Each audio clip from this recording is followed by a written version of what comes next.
Hallelujah. Amen. Kristen si paikonon galsa nin seven. Ipiho ibon sabi ni pagtawid. Kristen si paikonon galsa nin seven. Si sulak si bebe. Ilang kay paisong. Lengkusa agunday. Sa tanggal sa din. Ama alam kay dan.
Hallelujah. Amen. Pagkaya pay. Joseph. Hat Zosen. Pagkaya.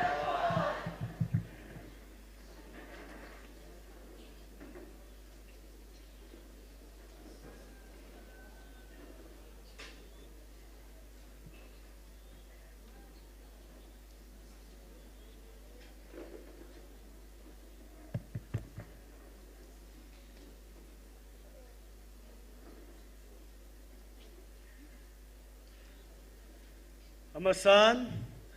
online ahong pahozo sile amuna hong kalsong nule pa ulan out te hozo se ipakay Jesu Krista minin NIKHO pa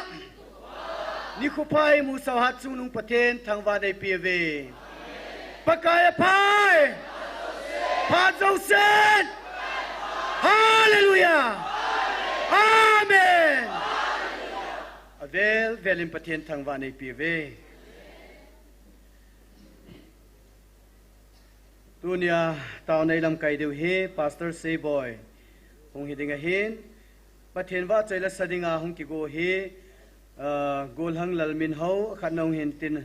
ani na anu kikim hong hintin athum na he nu wa hidinga hin nu wa he azole pastor say boy in phan te ti phat an ko dinga in ki khet ki dew tan ten anomen patheni wa chaiwa lagaw mei Tikhomna he mi him go na hilo dan achul thei point anup na jong ki chai thei pon anom che jengin pathe na velin thangwa ve hilai mun da ha a ipyam khat ja chom khat pot do ho jing jong chu thum sunga me yam changa ki chep do a ki koi tabang na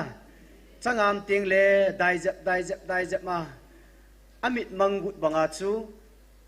thum sunga abo na me ko la am khom ting le I al khom su ke vai le hi chu e a ding a jong nom bon sai taw naw yong chu thu pia lo pi hin ha jong ha ni na e je chun tu ni chana pathenin hi chan ge taw khom thei koi naw hi pathen ha zal le phat zal hi jin a velin pa pathen thang ba ve taw na khan ene masang ven bible sang khalanin sim do inge Lukpung som chang som ni la khat som ni la thum som ni la li kan sim ding he chuin hi chipet ta chun ama hagau thenga ha pan ki pa in chuin ka pa van le lei pakai nang man mi ching te lung thim them ho mi ching te le lung thim them ho henga hi cheng thu hi na I ma naw cho ho henga na phun do je hen nang ma ka thang va e a hi pa hi ti chu nang ma lung hlei na lam a hi chuin sei zui te ho lama chun a ki heijin gu thimin na thilmu cheng siu hi namu naw mi chu awang phai izina me ti le ka sei pi na hi ve nang ho thilmu hi thim ga ho tam ta le leng hon mu atup le jivin a hi wangin amu po vin a hi chilena thu za cheng siu hi za atu mun a hin la aza pu vin a hi ati patheden tunia awai vil now aza ho zong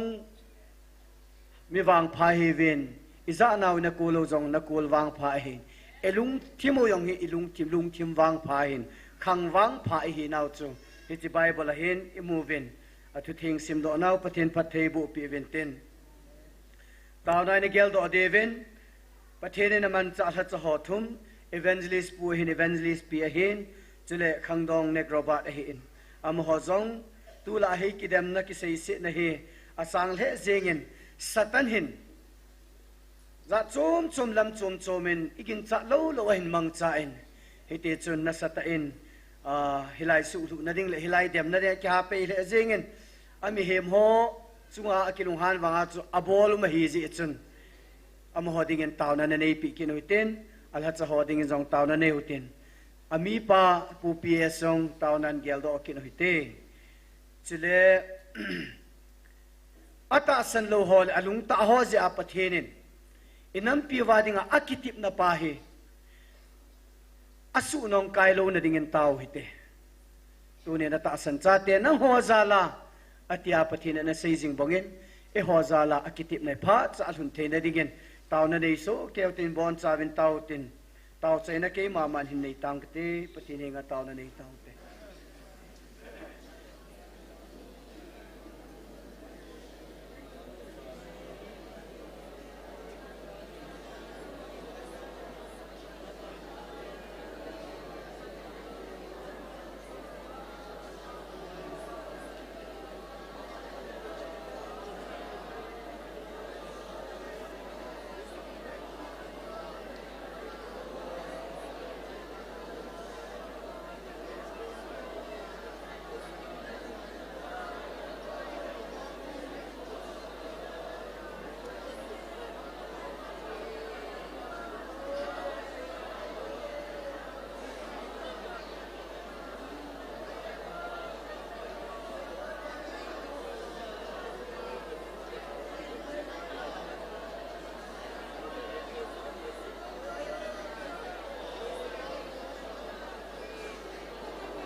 Hallelujah, Amen.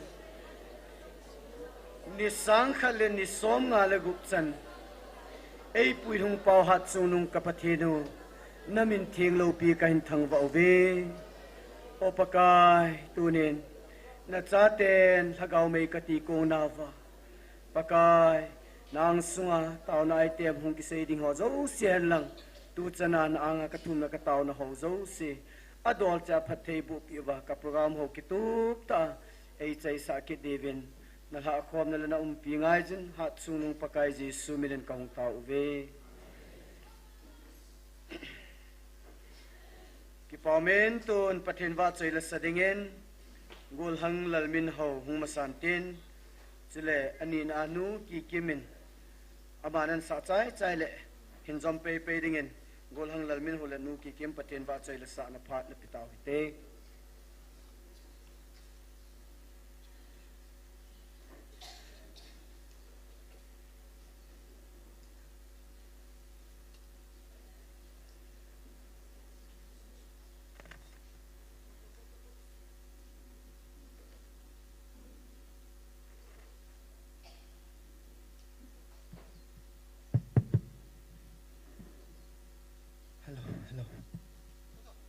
avela amun thinga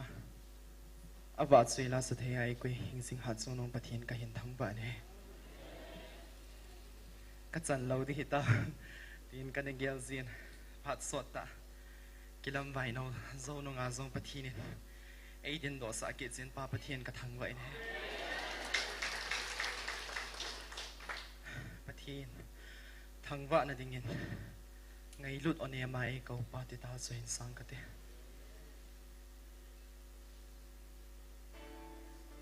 hello hello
พัดพาดำน้ำมันตะไม่เป็นประเทศกระทางบ้านประเทศบ้านใจละบ้านมันเราเพียงไงลุดกำโคติคนสังกัด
Kipamen ba choi langai ta ta ai sa do pi gol hang lalmin ho hen nu ki ki ma hen mani chungang ki pa thui seven amani zalin pathen thang ba avin he amani ki pa pi naw ve san le alha chapu pastor say boy taw nei lam kai pi diu phat pi naw amai lim naw win bon chawin khot be ha ben beng hite Pathen hagaw kithupi na chang pumen pastor say boy phaning kilo tele ki paminte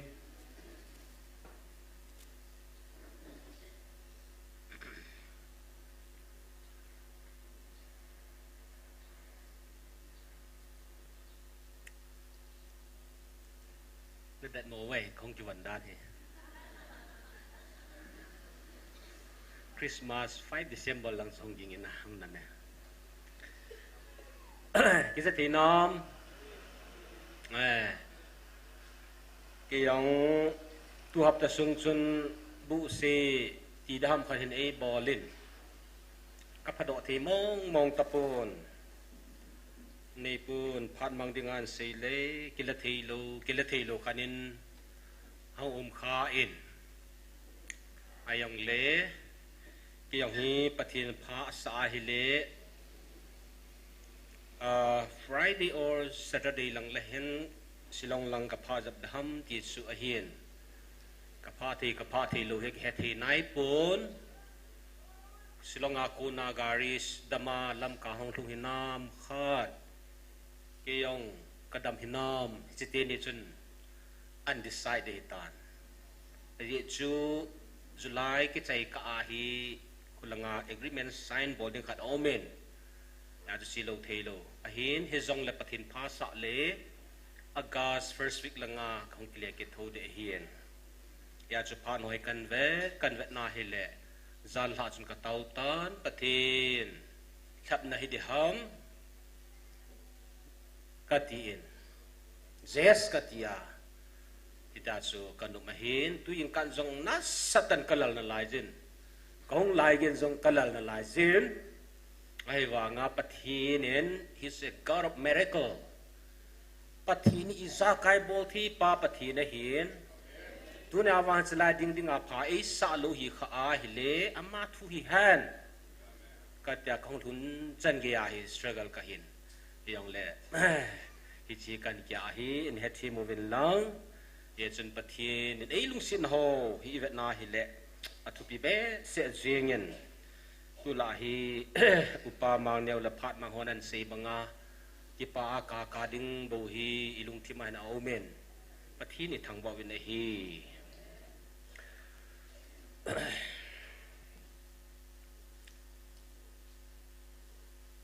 hi chlai muna thu phung pa hi mi tam pi hin aki cha thei ta pon lung don om the jingen tu lai WhatsApp ho social media hoi mu le het diwa hi i bai lo diw ham pathin ko mai tau pi wa pathin ni thangwa diw tai lo dak mat sam pu we don't need your god we have the god of the Bible at him yon Bible am pathin kani na vetia hang santa siang chumin ayong le i bai lo diw ham i ta pu no wang sun hi lai mi tam pin Belzebul a hi tia sei pau yong hu hing ting hileng tu nya sanga hi hicilaya ata san lo chunga churing ka ti yong hi gang chala chu zoning hi bu vi ati hi chui ve nai le pathin hi han lang satan hi zong la adem ho chunga hi lung khan hi teu lo hoi lang kel han de yong le he theu chuna isim do ong tu nia hi chaya bel zabul hi thilha hi tia alai lunga hong ki phung pa hi ta aba leng ei dema tu na ei ta san lo hi tu chan khungai ta pu nge ti so mo chunga hen a hin hing jing ha chu nu ngai lut pathin ka hi zik chun ngai kham pathin hi ai ngai kham pathin hi wa nga chu pathin chu tun so na ngai kham di hiloi aji chu tua ichi nau nampi pathin ei ko nau ichi nau imasangu hi tun sot hi ne ding uma hin na chini na lampi hi mit chu na mutapon chi hi vin chi hong ki nung hei no vin hong ki hong nung hei no vin aki nung hei lo phana pathin hin chinam mi te hi le sit ki sima sanga ku na vil dinga kan gun pa hi tong thading ka hi tan ka ku ni aza lo wa hi le ma tha diu ka plan chu feel di hi tai a feel lai le nam pum pi wang sin tin pathin plan chu feel di hi tai hi ja chu pathin ga hia man sai kha lo hi thei lo hi mun khat mun nia hen chong sulong la kom na chun pathin isu khau hi ga la tu la aban ban jong hung pieng mo hi poi tiai thu pun ho mang chai si le gal chu le si chunga gal ha da ham ati wai van nui athang pi ga la ha ngai tu na ichi inam piu ichi na diu hi akha do lo wa ki di sa pa ma chi wa hi le ichi na diu hu na sa hi chi a chu pathin khang te ding ai ko hi su pe te ho na cha kha chu kola hi te ding lam pi ju na a chi na mwa hi le boy pu boy nu ti ai ko di no za lo le ipina man ding sung na man the ipina man the kulanga khi li sanga ta zong mal kila a nu kai vai kai thwa keng zet bo a hu hing ding jong chu pathine a dei zo na la i dei zo thei chu na ai chi ma kho i chi te wa hi le pathinen tun sona i chung wa thil gun ho ham sin na pa hi chu ding pa a dei lo zia a hi tu ni chan ga hai gal azan na ei ko bu a hi ai la mi tam pin he thiam the pon chilai dunga ngai du be se zia hi ading do hon khalenia abin in pha ziu le ai chi hi ai pi bakilo da ham e ho hi alung neu zi ham ai lo wa hi le za chum zi a hi chilai phat chum na dinga GMFDI phat chum dira ke ko ham tin alaw vin bol chu sol sa te bung ko hui va na chang lia pa ne su simai le tu chunga pathinin kidang ta e ngai lu zibin thupun masa chu o pul tabanga ka oza a pul banga alung changpha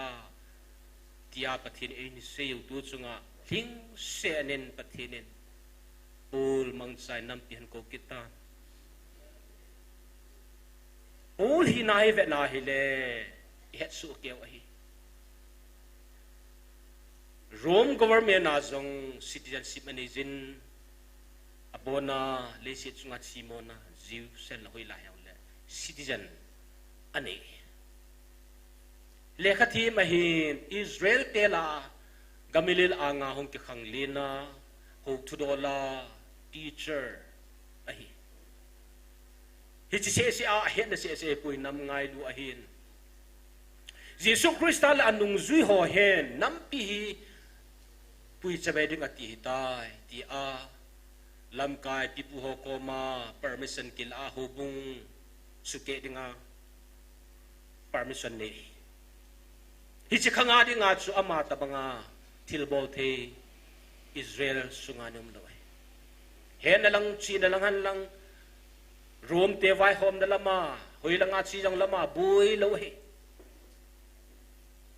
Gulang zong ahin, insunga bui pidiyaw na ilu miching ahi. Hitiya sa hubong, Jesu Krista na tundo, hubong ngay lun ho, bor siya siyang lai, ex-bung ko siya na hele, sul, te patinan ko eh. Ni kanina say tayo. At son, silhewa nga, awa het kaats. Nang ko'y himatipon, pakay, nang ko'y himatison.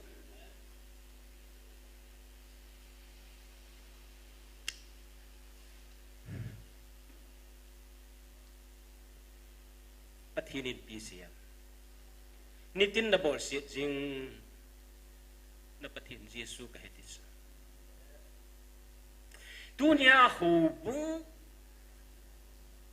kitun do lo na di nga lungyang ngay tu ni ho hi sul ta nga pathinin amit klea lunghang ta punata avet jing izar manam sunga amso. Thinking that agelo to beham we defense the biblical truth.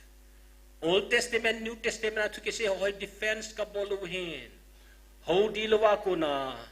tiya to sehin tupon bang abon sana Satan. Mahivangin pulsa nga lungta etam mo. Tu nazong iho sul. Patinin sila hi structure umlova kema neva soy dan umlova neva sayo. Insung kaliman hong na patin kema kong kipun na heji tu so na amtin kitung do ding so hetin patin lung lai na hin salai ke khopom koi ma denomination na kikihol po taasan na hin mitampi sol banga nampi sutsabay nampi sutsabay ti hichan ge hi tin muni phaji wa patin hin nang lagi gyal do kalvala sola ko na kikhel ul zengzong zania chun pathinin yo anga to siding in hen covid i chanagil hita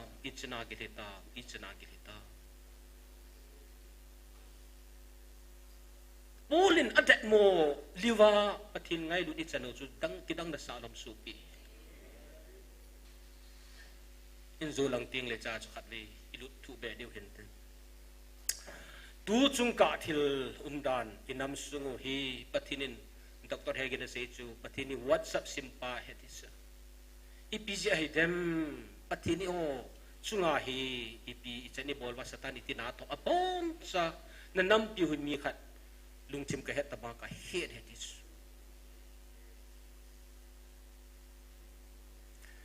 Jun tarigi na Jun pathinin evil hatawin kapunat ma zengkat pathinin hichachun van na kunin go hongsutan tu na hichi go hi leisit pathina van pathina agoma tagaw tasa aninia tui chapno dinga kazu sa atin ibo sani ki pa ofen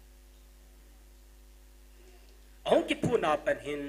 kanipuna katsu. Ihola idray. Katsangahi kagel zitatsu. Ay lapatinin vana ko na patina go hiyan lang. Epitaway tidana midang ho tilso bile iwasungi imilhi umlo kita amti. Koy maggelo va kanipuna katitsu. Hiye chun khat kala niya chu to kompi hon zong angai ma mai thi liu hin pakai nangin promise la nei si pitawin a hili pidana atasan lo si thil so mi pitirana nangin pathi gu nei bi tawa ki ka driver ki pana mil hi om thelu hita tahi kyau hi struggle ka hi cho kin midang kabui pipo chinai mana ta san ho hepa ki pana mil hi om ngai Puna na milhi om ngai ti pas kan na sta kan ni puna kat sai July tarik som lago latest to puna pathinin o i hoilai ni tao hichi masang chun van วันทิลเทียงเตลำกายโฮปีดินหงตานเกี่ยวกันกับปังคานจวบปนานันนำสุงกิหอดิตาคิมปีกิหอตายทีฮาเลลูยากันนิสมุเวทุกคนนั้นสุนนำปีบรกันให้ตายอีหอสุงมาปะทีนินโอ้เอาหลวงทัดเทโลมิลีหงติงาจูเมลมาปานฮีปะทีนินบรกันให้ปีวินกิปานมิลิตาเลวันกิปานมิลิตาซาปันจงหลวงปันทีตันปะทีนิทองบ่วินstruggle ka hiji chun milai pa sei do thelu chu pakai koi su mo ka hi hita ti a hi hena lasam ki a chu pakai pathin masanga mosi tu te the ki jong la mosi kas nam sung hi ham si nam dingai le wana kamin lamangin ti chan ya chu ka lung thi mai pathinin ipiham wal kap dong ka vet ta lo ai hilanga tu ki sele ki so ka vezin bolin khu chu gel do acho ni tin na bol si jing jesu ka hi tu na charge ki do na tu na chalai pathin ka ko hen na ti so na tu chu ka ko han mi ho su gan the na a mi chin ta mi thim ta pathinin ni khating le ol banga ni tin na bol si jing jesu ke ka hi anti dingi ingai chat pi mi tampi khang lo chu I cho ki gel do ting le aki sei hil le mon ta san thelo di ya chu taw na poi la jong ka het lo he ta ba ya chu chan ya chu pathin ko market tin ding tai lo dang om poi ya chu latest ka da kan department na chu kan sei ha in kan sei lo na chu pathinin Zun tarigi na vale leisit pathina anti tu sunga aban banamat sala pathine pita zun pathini thangwa binahi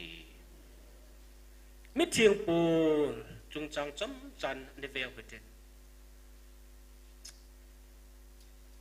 kyau he kidam hi han chu lang hele polin kale khas hi zalla jesu christa hi atta san hu bu ho to ki ho the hi pathin avil the hi ti chu ka ji hi ka sunin hel lagu ham ati so study pak pi ka bole so bila ki sei do man ko amman ase hi study hoi ta bola phai all kitipan dunia ga se no pen tau chu hi le adat mo lewa pathin lu sit sangte hampa chung no ati so Kaisa ngayong chung nunga hampa ati chula. Pul tu say na jen zo ting le in sim do diu ahi. Ama san pul tu sim het ma bang va. Het na lama akang to pen akisun pi pen Israel ti adinga dan he a Israel nampi o za pang te kiti chu. Koi manui si chang lo he ziu so la Israel mi te chunga. Chuting le room government na chile wale boilo hit tabang pul chu hi ai la pindol zong chun amana sejin ke hi Jesus Christa thu hi ka het chin pha din ka het na ka chin yo si e tabang ka gi de ti chu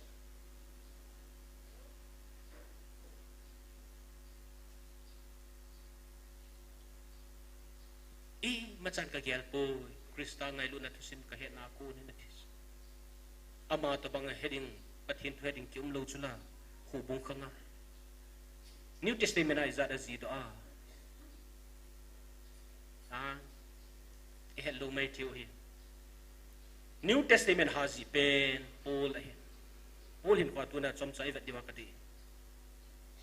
Hebrew Bible na ko Paul zida nga minataasan hin ay wa nga chu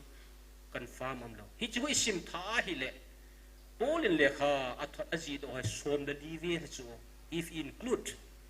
Hebrew Bible include bo lai le New Testament pum pi zan ha sebu som ni la sagi la som le li tu la do timo ama tam pe na ji do so ke khat jong ake khat sanga tamasi hi so pol hi na by profession ayong so ama by barna ni sek ni git nia chapter na hong ko no na jong Benjamin Pung hang pia Benjamin Pung mi te hi gal hang mi hang san hi so ni git nia chapter ka hi so isung ta he na lama jong gablil khupang bula he da zo si nei pa ka he tis ama telan langa se dinga chu 10 makers in huilpun bu ti di hom pun bu ti laya tua ho tin tabang lo hin pun bu ho huilpun ti da pun bu ho sa team ball team business mi a hin ase banga chui laya van ya hui la chi jong le ama thol mo na nei lo ai hi chana influence pa chun na le se chunga missionary chi la achi sao pen ta most exposure from Jerusalem akona the empire Roman Empire Gentile Israel te pama Rome te laya Rome te gamsunga ki pa na thu pa hobung tam pi ga phut do le kha thot som la thum som la li si do pa missionary measure akal suna tampi henu chula thum ve Jerusalem apana Rome government mun tin gam tina missionary journey chi a hita chu sumla pai jing nga jong mi suboi lova ahin zela tam ta via tangin chu ting le iho hetlu aga het chi pi ha thi a ui la chia koi ma vandan thum jan ya la tu am khalu vandam thum chan gin la tu win ko me hilai chun mhem pau changa tho thilu pau chang ka ga za eti so Bible wang chut how long it chan ge so na helanga chu gom ham ti sei poi athin Jesus Christa paradise pathin ko ma amen hi chan kia pathin thu dola sei dinga mal tile changa apathin na to na jong ama experience tabang lesit ka nga talo hen na azong ama zido zat Bible zido zo lo ama ching ta sei tabanga sei do ajong koi ma lo hi chan chi na nei pan adat mo chu pathinin no hi itinalung si ham tis ka khul jong le khul zo pu tis hi chan ke lo ma ngai lu na thu hi ken jong kai zo pu tis da ke sang ham phat chung nung na hi ve ke wang chun ka changa ka za hin ka changin ka kipa in jisu achom lama sei dinga chu wanoi pompi a jisun tin thu si ta ka hang sabahin o no wang na ham pa ve na bon savin na za khomo be ti chuna hallelujah tu na pul jing jong e patine lung si nang dat mo lewa e lung siu pau patine kitab Jesus subite midang khat se hile til su mena a oza pa ma chu pathinin ahen pui chu chi hoi tai ngai tua helen tu na hi ke pa ka lo thi lo su i ho hen ke het lo na hi chan lo ma pathin e lung si de ngai tu ba hila ko na ke khan ting le pam lang vel se bu si ai bu zu se bu sai bu yo hilaya ta hod se hong wa ri tai gal ke sai ta ti po se hi ei bui pi wa hi aka ka le i ho zong hiti chun ilung ti man kai mang di sin tu chunga thupat na chu tu ni nakinep naw bangin van lal tu na chung nung te na to hingjin hat chung nung na pau hingjin pathin ke ma nang ho to ke mang khom dingin ka hungi ti so Ichilaya hi pathin iho lung chang iho kigut na het pa ka kipa ดานนปีนเกลูว่า the first word ปฏินินหงมาสติปีนไอซิวฮีตัวนี้นักกินเนบนาวบังติสละปฏินัยกินเนบเทตเอาฮีอีหัวเฮลคัดอิเมจลูตาจุนะฮิโลโมปฏิเนมุภาวะนักกินเนบนาวบังติสุยกินเนบนาวฮีวันซุงละหอยลังปฏินินอิจันทำพัดเกียเฮ็ดที่ในปีผ่านวาสุปฏินเห็นอามาสเปนัสุตัวนี้นักกินเนบนาวบังติสยอดไอ้กินเนบนาวดักอีมาสามลูจุละฮิจิกินเนบนปาฮีเลสินากิจายดีอย่างหินไอไซโลวันปฏินินโป้เลนอดัดมัวลือว่าลุงสินจังนำเตมีเตสุหิวะฮีโอ้มังไทยชาติหัวจุนกำเลเสียงเล่อีพีเสียดีหอมดิตาวปีว่าปฏินอีว่าใจเตวิลาดังอีพีเสียดีหอมไอ้กิสิวานาเวดวาตูลเวดวาอดงาฮิจาสกีมาอีเกลดอลูเล่ปฏินินทุตันนับอลตายหูหินจังโนมาตาเซนเฮนหูหินจังโนมลว่าอามาธานุมลมาธาจิงตาเฮนอธิสุปฏินินมีเฮมลุงทิมมีหอลุงทิมเฮเวตนายเดอิจานทำขันฮีอามูฮิตเวตาฮิจิเกลติงเล่กับลูทิกิซิโลอาโมหุนกาลาขลันนิทุนกิบุนซิงเกดานายเกลเองไงตัวจิตยังละเฮนอาบุยเทซินอีพีสองเลจิจูตัวไล่ตาอิดินมุนอิลกาวดินมุนสวยนี่ตุงสินตาขุตุมตาสุยวินไอปีจิสองเลตัวเนี่ยเฮเกวังหันสไลมุนไอเฮปานังเฮชนาบุเนหูลิมปีตัวน่าปฏิลักษณะโฮปฏินินอินสุตุตเอาสุลาปูลจงเอหิลสะตเอาสุลาตุนอัลฮัจติโฮนี่ละทุมชลายาตุสมองกิสุลโฮเสียสุไงตัววาฮิเลอิลาอนาวฮีอัสกอบเนียวดีปฏินินจงอิติอาปฏินอามาอิดาลาจีวัมนี่สุกันที่เตหิสปูลกิฮูนตะบังสุปูลปฏินักกูนตะมากูนสังหิวสุทุปีอันทุปีดานอัทุปีดานอัทุปีดานอัศจินสิกะเฮลุสุ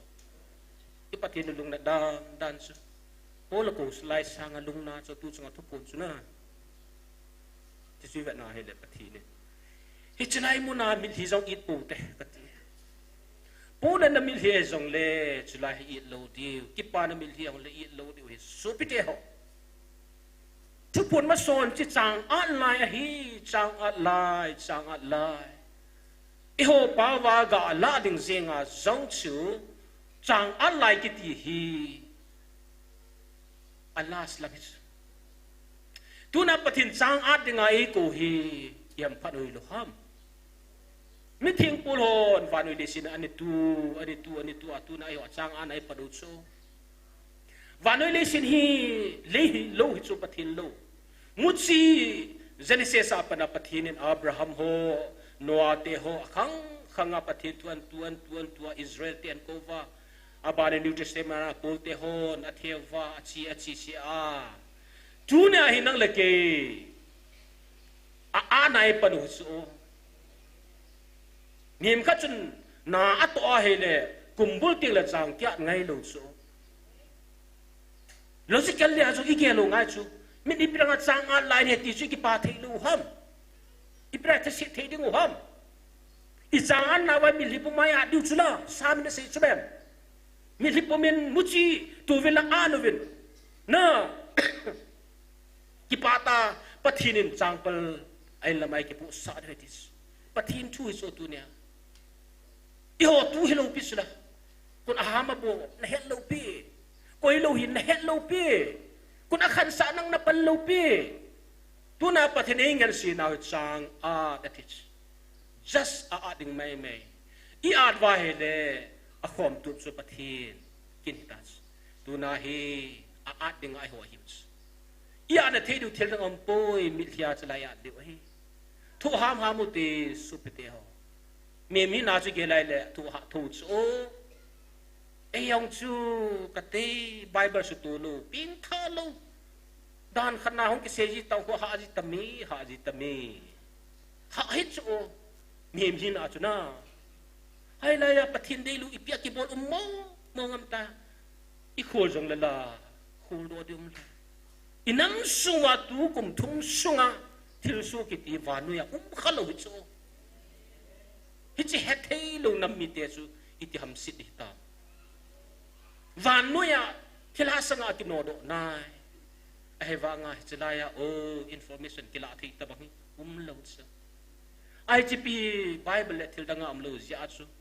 itai ton tok chu la ai wang patin abol tu no ate kung sulai tabang hi akilom to ve asiu ko adi to ve asapo do tam che it's okay patin hingjing ha chung nung alpha omega yo chung akitip masanga kitip ne ring abona plan nei pa athuang ki tema hinzuya alol hidi jang mu pa alol zo nunga van gam chan ge di mu pa pathin chun thil tam pe se pi tau chuna ka ki tim nei pe thorum kham bible yong ve vin tis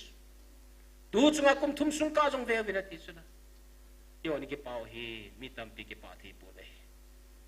chi ve na hele nam pi wang se be se dam tia chila hi ngai lu za la khalen yong ki se ji jong su i bai lo di ham ngai lu za la ki se hin tin i pi chi yong le finally pathian chu omega chula agi heading chu satan ai poi bible thi ho ai poi ho hil ho ai poi ko hamo gi heading chu who will finish the task pathin en agun athili kun achai da ham ti chu het ngai chula ichen gia theological ya jong isiu hitam incommunicable attributes of God pathin koi madang to ki kop thailo pathin chela ki phupat amang zinge khanguti ti jong le mi tampin het him thei pon communicable attributes of God pathin en angai lut acha te ma ta sano ta ki ani khom dinga ho jong jong bible thimol khat chat ama pu ve from Genesis to Revelation azong Satan in alpha omega hingjing ha chunu napathinu ka heti khat nei cha bible a sei khanum loi wanu heading in chelaya pathinen nikho hiza ni ting le ka ngai lu ka cha te vila khong de ti hi sopi chi na thei ta chu ki pam da pathini itia ami te to appointment ala ham ti ga gel tango I get bit that wanga ami Israel te zing zong chui ta chu ki te ti zilong tu chung som go ve kita chuna bible mun zaniwal abung akut ta chula chu pathin outside of the bible ti di hom bible ba ki to ai hilwa bible la di se che lungai lun hom ting le e hilwa he chan e pu yu hila hi thilo ding hi katun do ta ka ki chai do de ti chu pathi ti hi ja chu nya hi su pi lu nau te Taona gol kadin ga mang huti te pa pathin thangwo te kati thal tang ba cham po tunin pathin thangwo te khanen pathin hi pang lom bible sunga mi them pen pon de dat mo de wa lung si da chang nam mi te easy when pathin thangwo te ani na hin learn to love self truly ei lady chane kilung si do te ti pa he ka sei do no mai hong lo ho adam ho xy jang su thil som hin ti di chana tu na ke ki ngai lu ka hi hinam ti hong ki ko lu te ka hin khoi a thing lo lung ge ne la cha sil chen kam pa ho la I piang ka nei kha le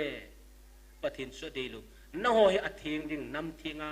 ka ko ni hi ve ti nang nom tang da tang pathin nam thingai ko boy ya chepa help us to learn self love ke ma iti hepa ka ki ngai lu di tanang ma thu tu ki to ki ngai lu dam tin tau selfish love hoilo amana mulo rikin kamuring pa ko hilo nang la nang hoi tan ki ngai lu zan hing na kom ding au phachum tu na mi tam pi neu zakhat khai ni ka poi za chum neu cha cha ni ho hi I het sien lo chu e le e ki ngai lu hil ki hi hi cha ko na hi pathin hepa tu ni hen hi bang lom loma pulin zong le khatot new testament tam zi pen zi pan no ho tabang banga pathin anakula za ka hi zi a hing jing ha chunu pathin in dunia nang ho tak thodi nga pha en sa hi ati chu amma yang o ni za lo han lang hile i ho chunga tu sei dinga hi pathin in an than lo de i gela hile polin ham phachung nung ati ho chu hi pathin ni thangwa diu pakai tu na ke li ke hi ka jam ta lo ding hi nang ma do ma ka bo ta lo de hepa nang a dengan kami hi po nge ki pa la sange tia hi chi chang ni ding se chun tau de na hi chi te ni ding se chun tau tin aban ting le tu pun mun khat mun ni kan sim le dunia ki man chan oi de hin ye chun bon chan pathian ani thangwa ti cham chan pathian ni thangwa pakai tu apa dan nang madin kilut ke ngai lutangi nang aku ne zam kapunge tin pathi ko ma kinhanu ti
ka ki pau we hepa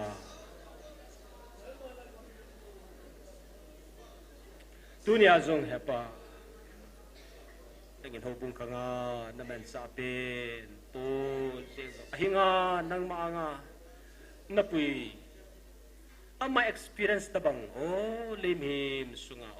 umlupa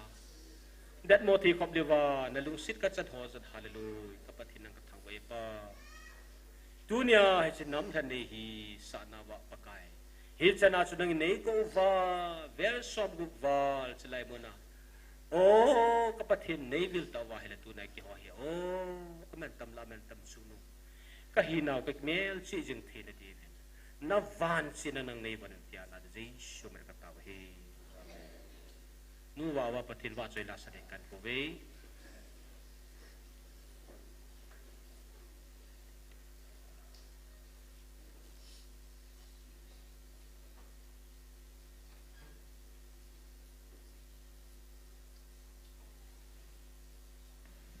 Hello, dam na phat pha man tam tai piu pathian ka thang ba in pathianin a alhagawa evil na ocheng ke ma mit vet in hichi vanui pompi sang in na len zo ve ti chu ka hin sa ning he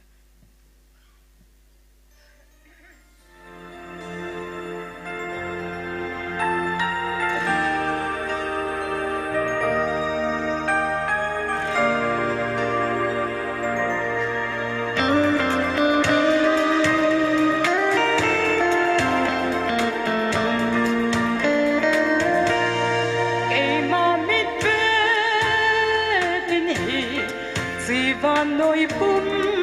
pin sangin na lên gió về na ga mi đeo cây pi ba cái maya rút ra kịp lê bằng điệu ai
ma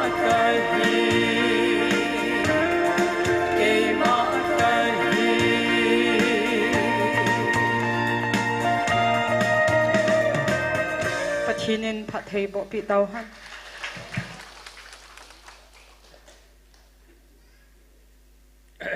Patinin va chui la isau hi ka ki pa na pen he ti Tibon sa ning utin ki pa khat beng uti ading do the the ding uti Patin ko ma ki pa khat beng uti Hallelujah Hallelujah Bon san tu tau ti Tu chung tu phu ne chun Bible text muntum ay simdo sa Supite ho. Avela ngai pavin nami singwin nalung chang hongovi mo ngai mai ngai hi vin izave abulai simdo sa Bible hitana ngai leding ngai kitim pau chu Bible ani pipa pathini hi phatsin nei tu chunga pol tu se neu kan se hi zi chun khana mai ka hin simin abana efesia bungli bunga swin sim sa ven atum na chun sam somnga e sungai sim do sa ven call upon me in the days of the trouble I shall deliver you and you shall glorify me. Tulay tahi galahin, nagantin hasan nivin, kay maanga hong tawin. Pati ni ka bolet yam. Kay man kahudod, I shall deliver you this. In any situation, itabang din mo hizong le. Tulay tahi ngay noong peno, Bible sang hitso.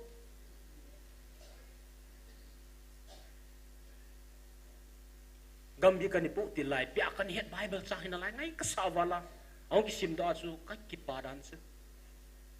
I shall deliver you.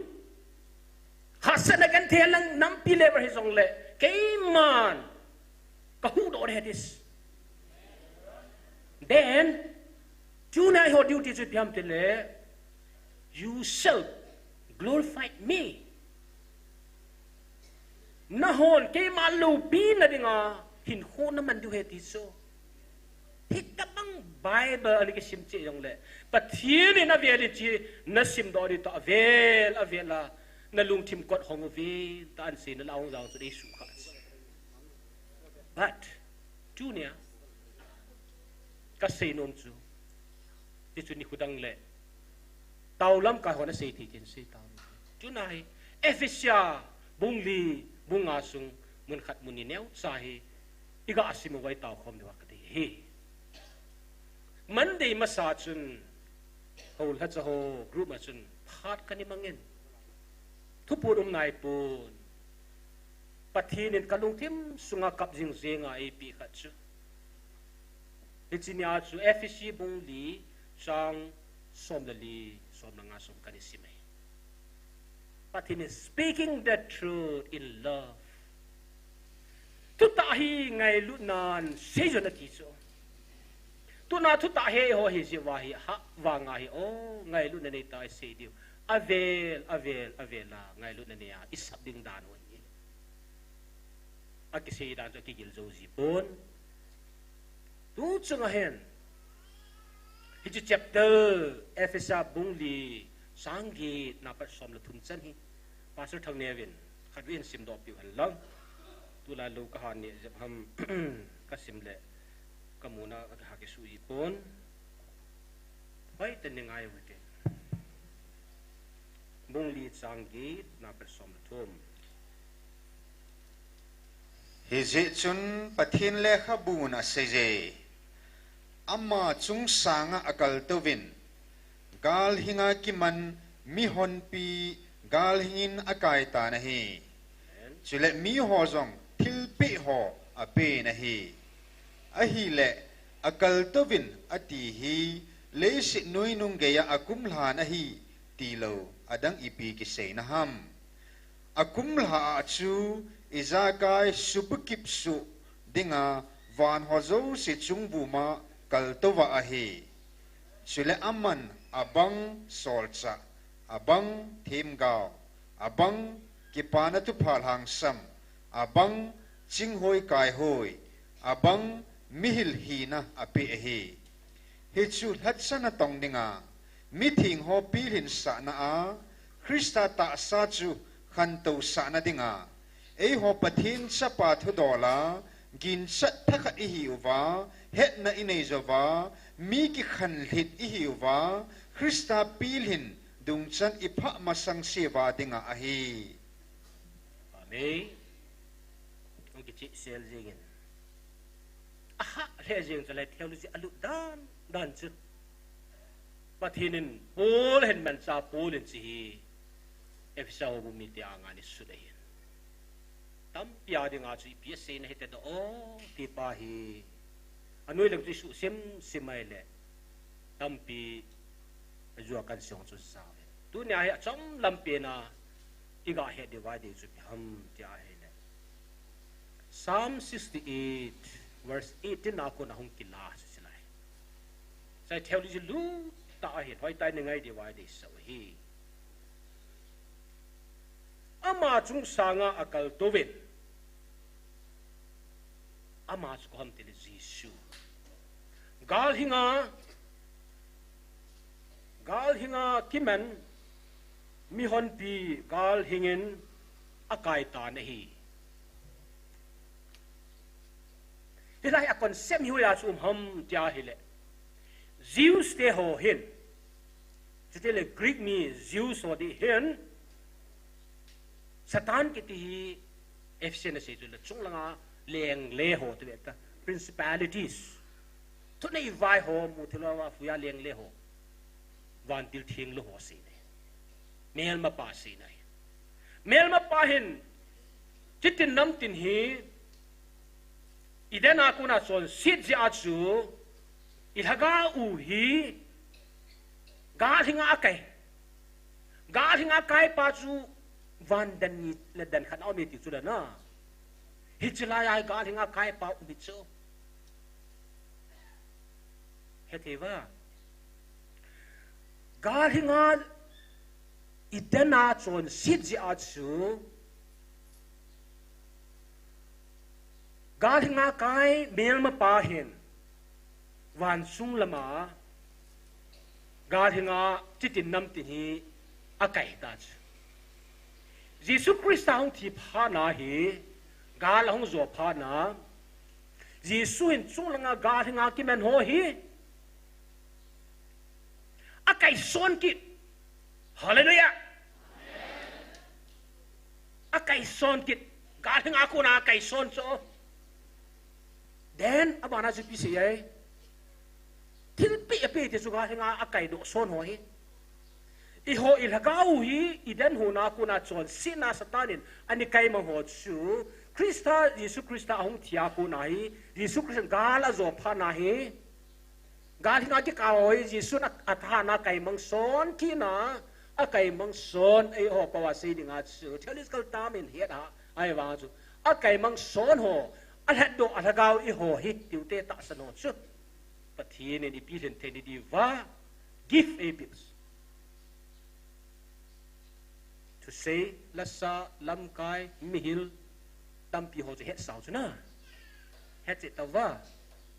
chulai to say nai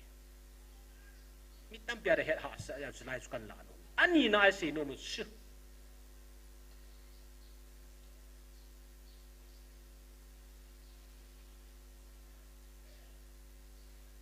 kuna chahile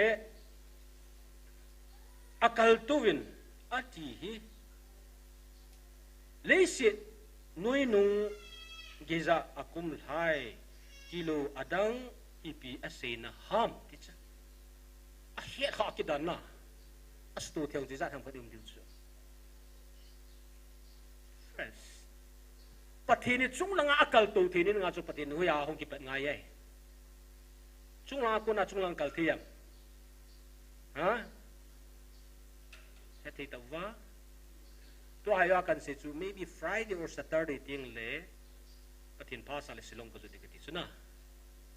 silong nga ko ma silong ko ju theilo cho what should I do pikabol di na silong ko zut thini dang chu alogic chu velo chun lam ka khong pha ma sak ngai lam ka khong pha king labo silong ka zut the chung sanga kal to ki ti hi a hong kum hai ti te lo adang ipise na ham ati cho theology athu tam da chu pol theology ki mo chu pol line theology ka ti wa kyo he ti ta wa Giêsu chu chung langa akal to the ni nga chu vana lal tu nan da tha le sin anoi nu pen a hong lo wai la kal to thei lo chu mi chung langa chu chung lai chi kal tu di he thi ta wa sil lam ka hong lo wai la lam ka ko na silong ka chu thei lo chu akal to the ni nga chu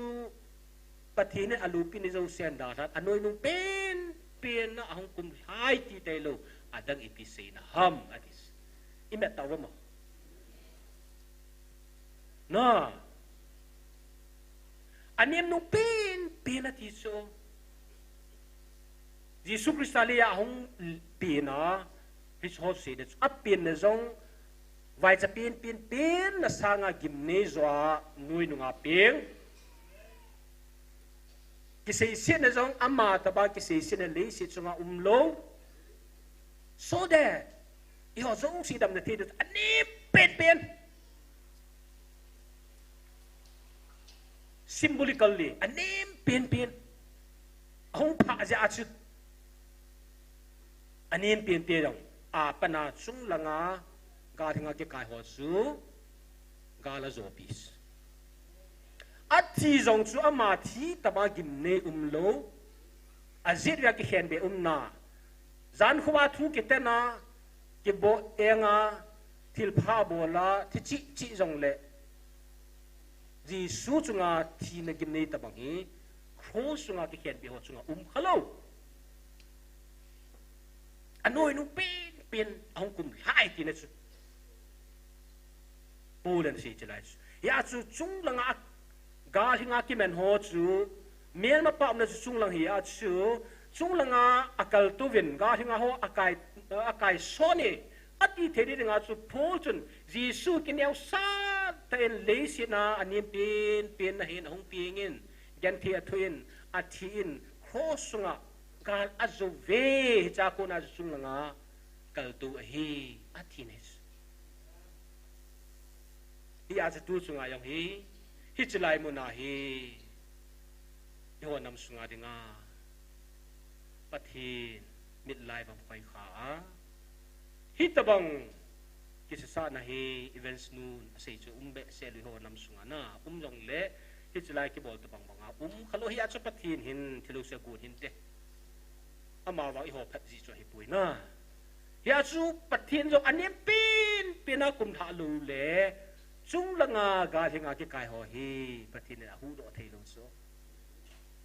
ya chu ama sa kan si ba pathin e ngai lu na hi bulhing se ne ka ti chu van la le sit ngai lu ne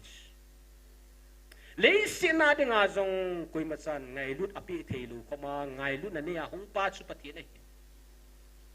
hong thei ja chu hong kum tha thei ja chu chung langa akal to be ti chu noi langa hong kum su ma sa lo le kal to thei lo so he lo ong he thei ta wa lam ka ko pha lo le lam ka ko silong ka ju thei lo suppose gali nei ta ve lam ka khong kai gala chun lam ka kun hoi lang lam pat me te di kai joven mizoram to ki gi dunga assam to ki gi dunga meghalaya to ki gi dunga chun me te ho chun ei mo cha kai mang tai mi kha chun hu do di ngai le chun lam ka ki kai ma ho din mo chu hong pha hong vet na and then lam ka kun chi a phelu lu ding ga dinga ki ka ho chu a phelu lu ding a lu sai ting le so su gift api it's a gift for to be hum na team gao hi na thuil hi na wa choi la sap na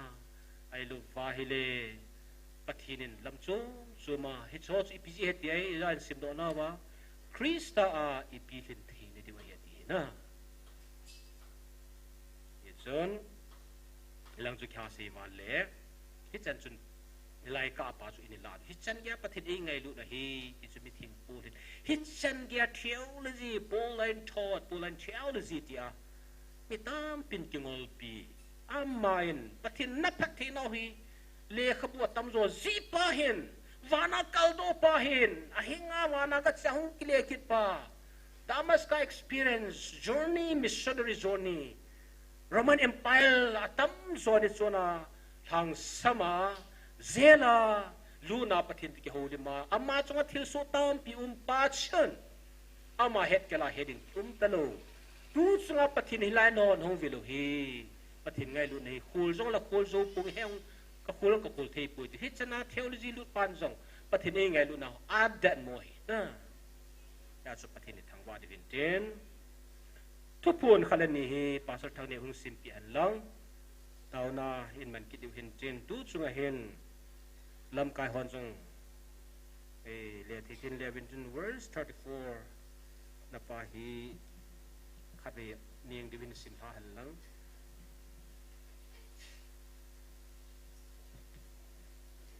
นังหัวนัดสนุ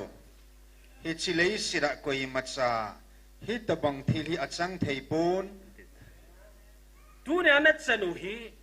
เลสิจัวกวยมัจจาจังเทปูนดิส meaning อีพีเสนาม Old Testament อับราฮัมเทวโนอาเทนิมโซอิสราเอลเทนิมโซ New Testament นะปอลน่ะประเทศมันจะตะตามปีนุมโซโอเคมุจงอมุเทปูเวมุจงอมุเทโลเหตุในหัวหัมพัดเนี่ยมุจงมุปูวินเตมุจงอมุโลดิเหตุมีหัมพัดซุงนะฮีนาวอหินตัวเนี่ยอีหัวหัมพัดเนี่ย Old Testament นะมีหัมพาย New Testament มีหัมพายไอ้วางหัมพาละอาชูอีหัวชูอิตบังไฮมีหัมพัดซุงนุ่งหิวฮาเลลูยาเกี่ยหอนฮิตสิกันนัดตุบเวนมิเทียนปูที่ปะเทียนลุงจังขวยยาหินเขาโจสีอภาโจสีจินเอมันลูวาอาจินโจสีมังจ้าอาทิมนักกิโซนดึงโจสีปะเทียนคริสต์ทางไงลุนนัตโตกัตเตลตามังกะเกลตีอาปะเทียนลุงโฮลปาจนิพิเตเกี่ยหอนฮิตสิกันนัดตุบเวนอันนี้ตุบูวากันนัดจังปูเวนกันนัดจังปูเวทีนังหัวนัดสนุฮีอาเกดังเอฮาเลลูยาอีพีอากันจังปูอีที่ปะทินดามัสกัส experience just a matter of minute ขัดสิ่งเดิมน่ะก็สับตัวปะทินนี่หัวฮีขัดไปเสียงปุ่งคาลิซาเดอุปิวฮะเฮจงจวนากาเบรียลเตโฮวันติลเตโฮปูลเจียงจงอีหัวอีเล็กข้าวเสียอีหัวตะบังอาเอซิมGospel ni hang sampa zong chu izat pathin nei sipa ama experience ga substun maybe very achona achom di cho ga het be ki nga chu mausi bang chu pathin ni som ni zan som ni sinai mol chu nga ko chu ni som ni zan som ni chu nga lekha bu nga ho zo se ji na theda pathin lung thima thu se pi so ya chu mi ching mi thi mara hol thelo anil thelo he Ayachu he was with God. Ya chana ni som di zan som ni pathin train ni ball Paul jeng jong chi chol chu ka ni sang nu me ka sang jo po no na chan he kidang be se ti na aban pa pathin ngai lu na he nang ho chunga a poi tin ka sei thei poi he chi hi pathin na ngai lu na hi kom ke ichana pathin he gil pa tua jong om na hoya ha pathin ang chuna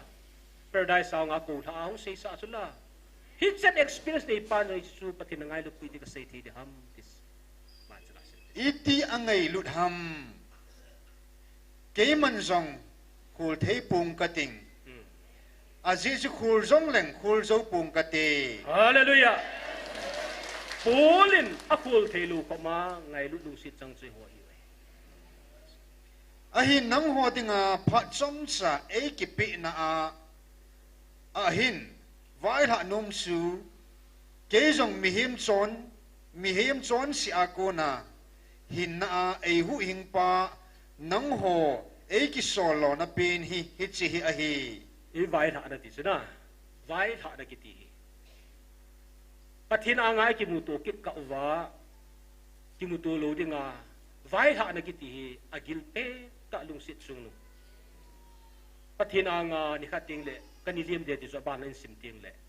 hicha ei vai ha num pinu su hichi hi ahing changa ha chunung pathin o za kha chu keima le nang ho hi na hi ve hallelujah hallelujah amen hallelujah amen hichi chun ha chunung pathinin nang ho ka o za ati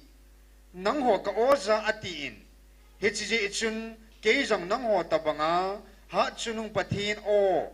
ko no o ahing changa achanga za kana hi ji in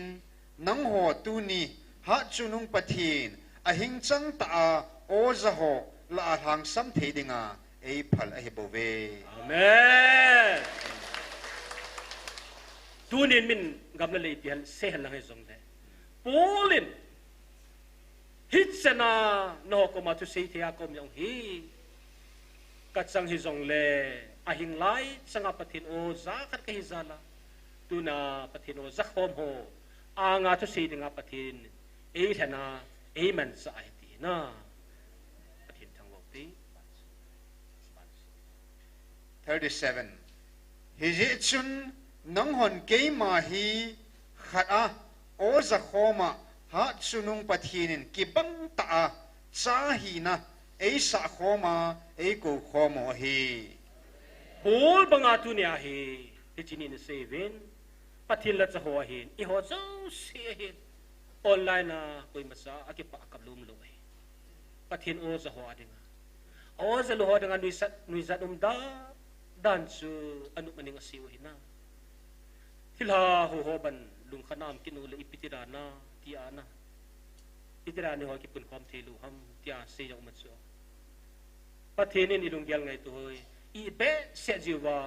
an se ji ngai zubin tuni na za o hi ke man zong ta sape ta a kana za o cheng chu hi chi ma chu a hi in amen ke man wang ka chang ta in kana za in nang ho wang na za khom theovin ke man ka za banga ke ma mi le ka ki hon pi hon zong za le ka ti e hallelujah dunia po de na pul do hi ga hisab le chun amen na mantam pathino za kyong ka pin thanya pathino e ko chu pathina vela ka za no ma kan taw le kitan dan chu kamo gel hung gui hung ka ba sa yin so hitabanga pathino mantam za ya so hin zo se chu hilanga chi chu hung kinung le ta chu from self-direction, directed life to Christ-directed life. Azat suki tabe se na midang azat lo chapo na dan tu gaya tu la do kicho. Ahile tu nai sa ke muda na hi o patinin ke se za sa hi luwa o no ho so na za ka gelen ho nam phan kyong kam pai ti ni so.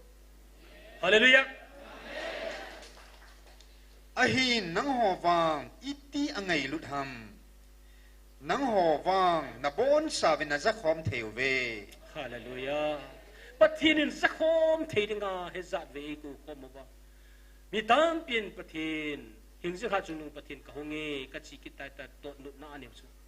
Ke wang chun when I see deeply about the theology of his visitation, divine visitation. Pathin ka hong dinga hi ti appointment la thuti ka sada.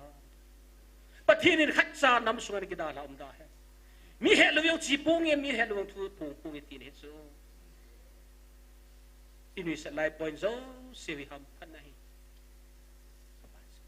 azi su tu ni ata san lo ho vai la nge pathini mi avil pon o chenga tu khangin avil pon a ho pi pon ko na se pi uba hi chi thu wa noi dinga ha chunung pathinin keima eina pi a ka su na azong hi chi a hun namu lo ham Amen. Pathin thang wau tin na ki pa mi ne. Ka ban lang ki sim le su ngai che hin. Kan ha le nom pon a hin la I want to engage ปะเทียนอันเสียหทุพโพน้อยเฮ้ยตาอินสิมเตียงไงเลอลูปิดานนูไม่โน้มตากิเลสแห่งนั้นเลย each word จังขัดลงจนหุยไหลก็หามติสูกิเลสมันโลหิที่ทรงเลยปะเทียนพาเอสวาลีเลนโคจอมินตินตุนากษีโดโนเป็นตาสุปะเทียนกาลหิงอากิกายมังโหดสูจุงละงาตัวลากุนากาลโซนโซเสสตาเนเนเห็นโหโซเสียวสูน้อยละงาฐานากุนาฐานยาหงกุมลาอากัลตัวกาลหิงอาไกโซนาตุเนโหโซเสฮีทิลปิเอปิวฮีนิคัดติงเลปูลบังไอหอยกฮีมิลุงจังพานฮีเวนมิลุงโคนฮีเวอติฮีน่าปะทินมันนันุ่มในฮิเวตาปะเทนินน้ำปีดึงกิวให้ปูวานเนื้อเดตินาไล่จะเจ๊กิบิลเลยยังที่หัวของเราปีดิด้านจะเสียเจนจีบิเลยน่าที่อาจูตัวนี้เองเต้าคอมนาอาจารย์นะครับในกินโอตินคริสตาอีกแค่ปีถึงเทนดีไว้เต้าเลยครับอันนี้นะปะทินละจะโหอีเต้าปีจึงเป็นไอ้วางกระเสียเบนมชั่วมีฮิตาวพิอาดาธาเดปุยไงลุดเดฮิฮิตาวใจของเราไงลุดเดฮิไงลุดนะจูปูลินอดัดโมเป็นตาปะทินไงลุดอดัดโมเป็นได้เลยสิจุงโกฟามซิงนี่ก็ตาซับพิจงแรงเป่าโทเทลูก็โทเทจงแรงเลยสิจุงตาสันอิตินีจงไงลุดนักเนลูละอปันนเบติสดูจุงปูลินอดัดโมเป็นตาทิลดังให้ปุยปะทินอิตินไงลุดฮัมadat mo dat mo luang ngai lu na pa su pathin e piu hi achu tu na pathin lat ho hi imo tau pi vai nga de lu pi ngai lu te ka piu te kati tu na chalanga thu la la di ho jong ka piu te se khel se wal ki nei the hi i ka pi diu chu la amo ko na pathin ta sa lagaw wa e va uchme tu na ilam kai te ho nam lam kai ta de chalaปะทินลักษณะหัวหินปะทินลำจุ้มโซมาน้ำปีอะไรง่าอามินเจนฝ่าอัปปะกิปุระหิโซกิเซโดนุ่มลูใช่ไหมอินอิปิตูเล่กิเซนุ่มลูปิสุดาอิตาอุปิหาดุงไงตะกาวะอีบ่าวหิฮิเซสตูในลำไก่เตียวโกลังเนกระบาดหอยตายตาอุปิวไงอีหอนกิปานะทูอีไงอีงาละลูเวนอามาพัดสุนเดียวให้ลูกปะทินนั่นมันกูอามาดุงานนัสซาฮะไอซ์เฮียสมาอิตาปิกูกิวหน่อยฮะตาไงดูนะโมงาปูลินอเด็ดโมลิวไงดูนาสูลำกายเอาไงดูโอ้ขัดขัดอีกไงดูเดียวจุดทิ้งเลยพอยน์ชุมนาสูถ้าเกามังดิ่งสตาร์ทดีสิโลไหมไอ้จงสูตัวเด็กยาวดองเดียว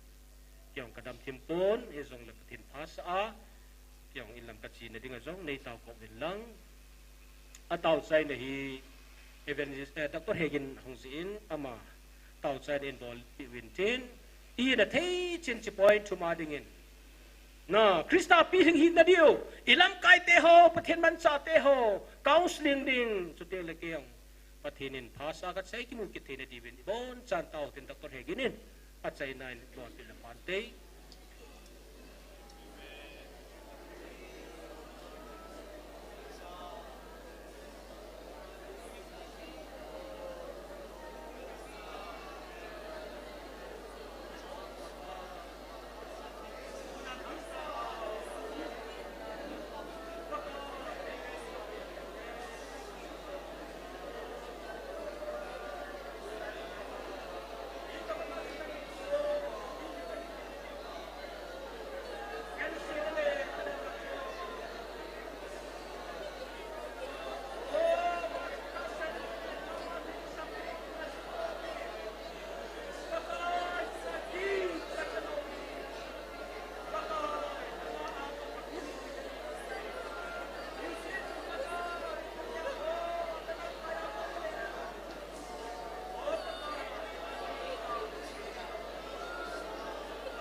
ni ngai ludu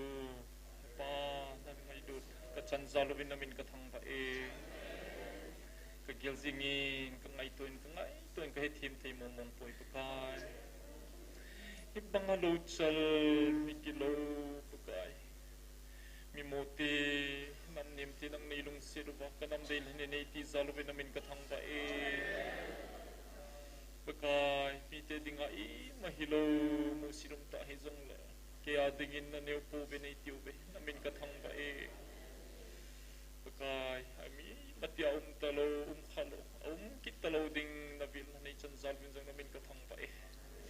pakai tuni ko e pakai nang mabil na kumthum valse nibil na ba pakai nang mabil na hetimata sana pakai hinpi a dampi hiza ni pejing ne ko izalo namin kathang ba e pakai tulai zingin zongpa hepa agilo pa yang se in hepa su gimding su mol poding ego zimuve pakai katau kita pi tu naw nang leisan pe diu zalo namin kathang ba e silai muna hong ding ho hepa se dem chang puma nang ading zing hozo si katau naw kalam kai teu ko evangelist teu kalalam kai teu ka pastor ho Taon now nang naisan pi dizari namin kathang ba e pakai chule amit takip pakai nang mavil na ta sana pomhon kay mahomi ma siya jong gen thei na ha sana leng bol na kato ubin kain sung ka kosung kanato na muno jang kato so ken nang naheso gazing pakai e pa na thunga kisun lampineo nerowe lampineo so ka hiu ahi ko zimalut ding ka hiu be hepa tilbai hipoi nang ma kazuy ka taasan ka pathin jing jong lei sira na den laya den na tin chingang kidema belzebub to kithoa belzebub thani na atil kidang dang bol hin ati ube pakai apina ko na micho na suda min jong pakai chon si hi nan tin layo be ki ho chan hi pakai nangin na hethi min ne so ke pakai ni ngai dun salwa pakai ni vil naw le ni ngai dun na khat khat kitil ko to the ni ko izal ba ki patu sin le pakai ka tam na zo si ni san pi di zeo ba ki patu se puma izada chun hinga ka taw hi jesu na minin amen